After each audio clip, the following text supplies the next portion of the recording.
Okay, so this is the cake so far. This is the gift bag. What I want to do is put some kind of like stripes on the gift bag, but I don't want them to just be regular stripes. You can do that by just using a ruler and pizza cutter, cutting stripes, placing them on.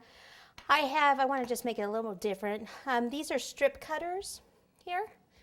So what they do is, like this design, I can just take it and just cut, and then it'll leave that cute little design like this.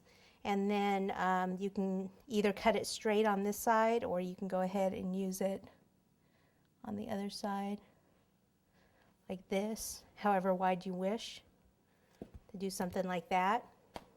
Okay, something like this. It's kind of close together.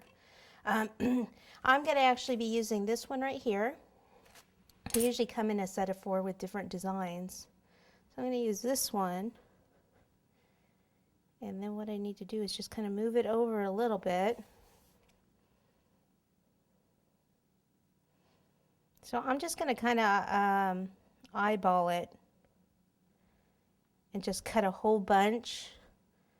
You could use a ruler. If you don't feel comfortable doing that, you can use a ruler and mark them, measure them off. You could also use this as an embosser instead of a cutter by cutting straight strips and then just pushing just in gently and just kind of marking the design.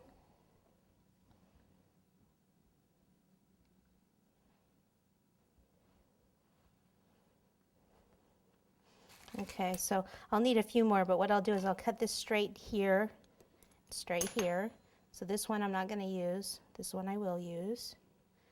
Okay, and then I'll just start in the center. Well, let's see, how many will I be able to get?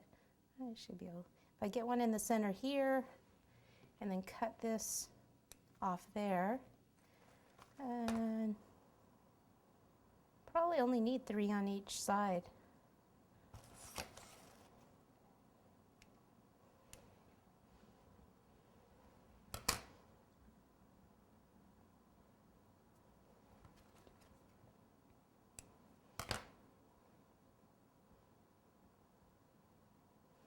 Okay, and around the back also. We have this on my tray table.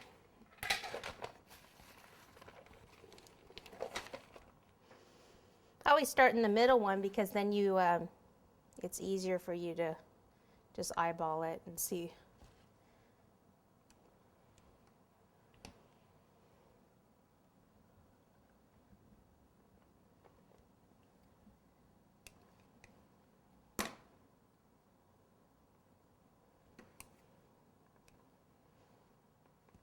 Okay, and then I can decide if I want to do one in here or 2.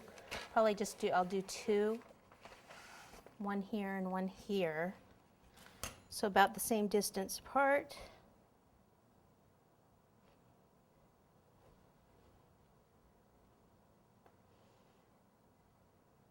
If you didn't want to do any of this in fondant, you could just do some piping on this, some buttercream designs, if you want to keep it all in buttercream.